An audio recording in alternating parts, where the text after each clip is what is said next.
The holidays are right around the corner, and if you're anything like most people, this time of year brings joy, excitement, and a quiet fear in the back of most people's minds. Fear of overeating, of losing control, and fear of stepping on the scale in January thinking, how did this happen again? But here's the truth. You can enjoy every holiday moment, the meals, the desserts, the celebrations, without gaining weight, even if you've struggled every single year before. You just need a strategy that works with your body and not against it. Hi, I'm Dr. Anna. I'm a medical doctor, your med diet doc, and I've helped thousands of people online lose weight naturally and keep it off using healthier science-backed methods. And I do this work also every single day as a medical doctor in my clinical practice. So today I'm going to walk you through 5 Mediterranean-inspired strategies to stay in control this holiday season without overly restricting yourself or dieting. Are you ready? Let's get started right now. We got to be honest here. The holiday environment is nothing like your normal life. You've got, for example, nonstop lunches and dinners and holiday parties at work or school. Coworkers offering you cookies all the time and candies. There's leftovers everywhere. Snack bowls you're walking past 20 times a day.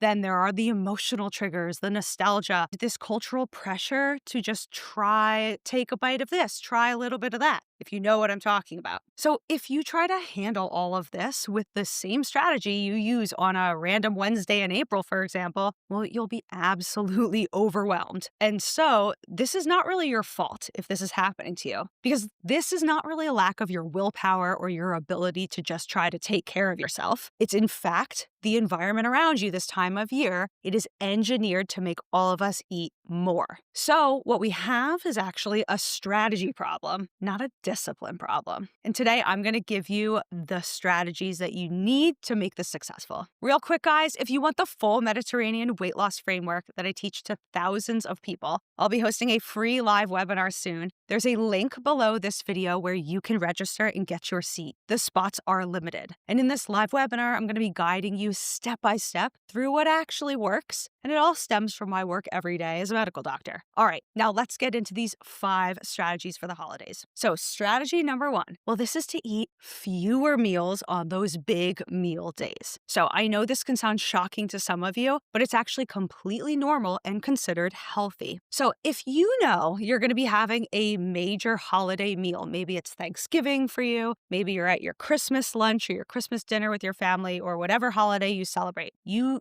do not need to have a full 3 meals that day. Meaning, if you're having a big lunch or a big dinner, you don't really need to have a full breakfast and or a full lunch on top of that other major meal. You actually have permission to potentially skip a meal, skip breakfast if it's healthy for you, or delay your first meal of the day, which is kind of a strategy that goes along with intermittent fasting, or you just keep a really light first meal. If your first meal is breakfast, don't eat necessarily the same amount you would on any other typical day. Because the thing is, if you think about this, and our body is all about thinking about the total amount of calories we take in over time, well, you wouldn't really be restricting yourself at all. You'd simply be creating some space for the big meal later that you're going to consume. So a little story, when I lived in Italy while I was studying medicine, I was in medical school there, this was actually completely natural and normal. So there's a lot of holidays in Italy. Every region has their saints' days, and there are tons of different normal holidays that are nationally celebrated there. So if a feast was coming up, people usually kept it pretty light earlier in the day. And this is what I'm talking about. They would anticipate that they would be having like a big lunch or a big dinner celebrating. And earlier in the day, they might just have a coffee. They might not even eat a breakfast that day, or they might just have something really small.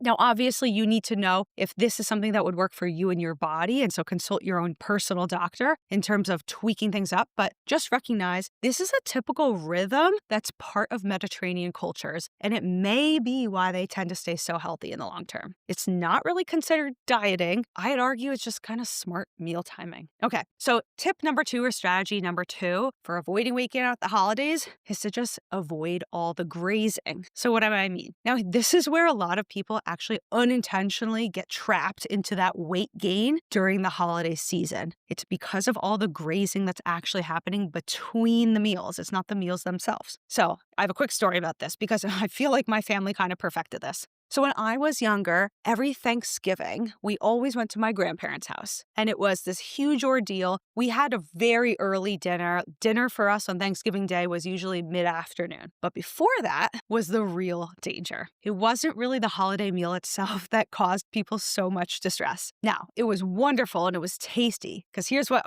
would usually happen before our Thanksgiving dinner. My grandparents had a huge kitchen island inside their house, and usually by 11:30 a.m. or noon, it was just completely a covered smorgasbord of snacks. We had cheeses and dips and crackers and nuts and fruits and chocolates and like anything you can imagine, little salamis and different meats, anything. Literally everything was on that table. It was packed. It was just try this or have a bite of that. And we would have a lot of fun. It brought together more memories of my family laughing and being together at Thanksgiving. So, of course, there was benefit to it. But here's what often happened. By the time we all sat down for the actual holiday dinner, we were already stuffed. So it ended up being like you got through your Thanksgiving dinner feeling painfully full. Your stomach was exploding, you were getting cramps, and it would just always lead to all these feelings of just not well at the end of it, even though we had a lot of fun. So a lot of people end up dealing with this kind of a situation at the holidays. So here's how you can think about this for yourself. If you're going to eat something and you want to eat something that's not actually part of your actual meal that day or part of your actual meal holiday celebration, well, you can turn it into a straight up mini meal. Rather than just taking a handful of this and a bite of that, those activities and those approaches make it impossible for us to know how much we're actually eating, especially if we're kind of distracted and we're talking or we're laughing or we're watching football or whatever you do in your family. It can be really, really hard to figure out how much food is going into your mouth when you're not looking at it all at once. So a strategy you could take is just to take all the snacks and take all the noshes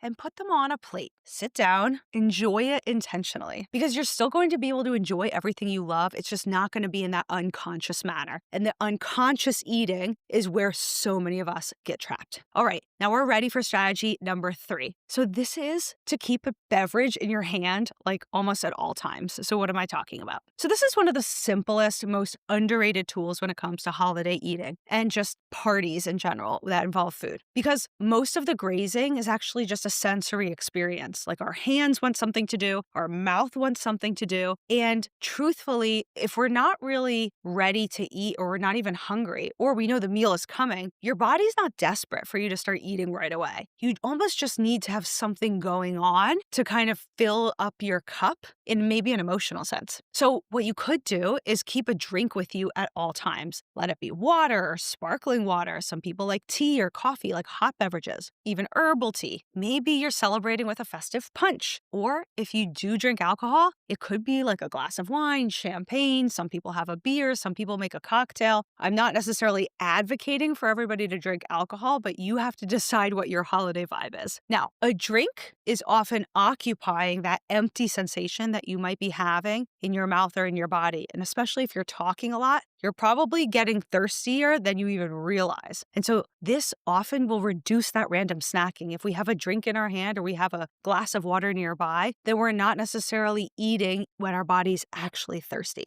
Plus, there is a real thing to be said about staying hydrated during large meals and gatherings. This often will help curb the appetite itself and keep the signals in tune. So it's a kind of a small hack, but it can make a really big difference. Quick reminder, if you want to learn how to actually lose weight the Mediterranean way, if you're interested in some of these science-backed strategies that are supporting your health overall, I will be hosting a live free webinar soon. It is a deep dive. It is totally free to you guys, and you can register at the link below this video. Okay, so back to the tips. Now we're at tip number 4, strategy number 4. And this is something that actually has nothing to do with food, but it has everything to do with food. This is very important for weight loss. It's doing some kind of strength training or muscle training the morning before your big meal. So this one's really not just about burning more calories. And a lot of people think, oh, I need to like get in a gym session or go for a big run before I consume all these calories later to kind of balance out that deficit. And that's actually not the way we can be thinking about this. That's not even the most effective thing, because what we're really talking about when it comes to weight loss is getting your hormones in check, your blood sugar in check, and your overall metabolism in check. So believe it or not, even just taking some minutes, whether you have 10, 20, 30 minutes, whatever is available, to do some body weight squats, lunges, push-ups, whether they're wall push-ups, whether they're kneeling push-ups, or you could do a full push-up. If you have weights available, or you even go to a gym, you could pick up some weights themselves, like some dumbbells, use some of those machines. Even if you have resistance bands, you can do some of those exercises. Anything that's going to really stimulate muscle contraction is going to help your body with all of the benefits that come with weight training. Insulin sensitivity, muscle activation, boosting your metabolic rate, or even several hours after you perform the exercises. It also helps regulate your appetite. So the thing is, there are so many other benefits that come with resistance training, but the idea on a big meal day is that you're helping your body handle these big meals better because it'll keep your energy more stable throughout the day. So you could think of it as like turning on your metabolism or boosting it up for the whole day. And this is something that not a lot of people are even thinking about. The morning before, if anything, I often hear people like going for a jog or a run, or they're hitting the elliptical at the gym. And there's something to be said for cardiovascular exercise, but you're not quite getting the same metabolic boost as if you're targeting your muscle health, especially on a day where you're going to eat a lot. So now we are ready for strategy number 5. And this is to walk a lot. So this one's kind of simple and maybe obvious to some of you, yet not a lot of people are doing it. The thing is, walking is one of the really underrated tools, especially during the holidays. Let me tell you, when I lived in Italy, I would see the power of this every single day. So for example, a classic Sunday in Italy, after lunch, you will see the streets in any town filled with families, their grandparents, the parents, the children, the dogs. Everybody's walking together after their big Sunday lunch. And people usually pour out of their homes after they go to church. Maybe they're strolling through town, they're chatting, they're catching up, they're socializing, they're laughing, and most importantly, they're digesting. And they're not really thinking about this because it's just part of their culture and they've been doing it this way for so many years, like hundreds of years. But the reality is, from a science standpoint, this actually keeps our blood sugar stable, keeps our digestive process moving. It can help lower cravings. Overall, it can help your energy stay more stable and higher. And what a lot of people care about is that it helps burn calories gently but comfortably. And so you can easily stack multiple short walks throughout your day during the holidays. Plus, it gives you an opportunity to get social with your family or your friends, whoever you're with. So this could look like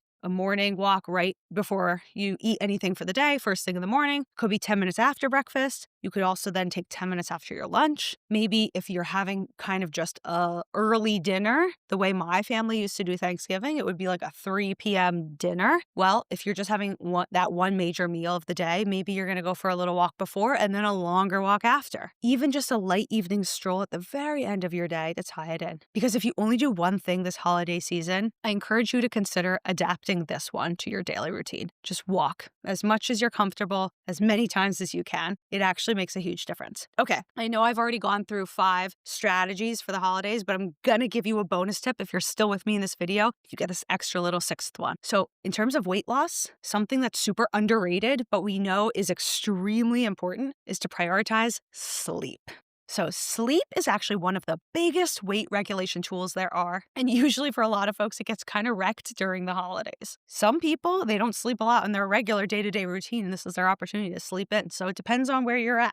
But what we see so often is that poor sleep will increase your hunger hormones by several-fold. And this is like a known phenomenon pretty much across most people's bodies. It ends up making your cravings stronger, and it increases that emotional eating as a result. And it often can lower our ability to make good decisions the following day. You know, if we wake up and we're super unrefreshed and we feel exhausted and we slept terribly, how are we going to feel? Our body's craving energy. So what does that lead us to do? It leads us to eat more. And this is a really big trap a lot of people fall into. Here's the other thing about the holidays. Another sleep disruptor that we often see is alcohol. A lot of people drink alcohol at the holidays, and what we know is that alcohol absolutely destroys sleep quality even in small amounts. Now, we're not going to get into all the nuances and the science here, but for some, it may make you feel like you're getting an easier time falling asleep. But what we know is the sleep itself is lighter because there's different stages of sleep in terms of the quality. We want enough deep sleep and we want enough component of our sleep that's called our REM cycle. Both of these things can get affected by alcohol. And so ultimately, this can end up leading you to get more cravings and overeating the next day. And the kicker here is that even if you're in bed for the right number of hours, like the 7 to 9 hour window that's recommended, if your sleep quality is poor, despite the fact that you slept 8 hours, your body's still going to get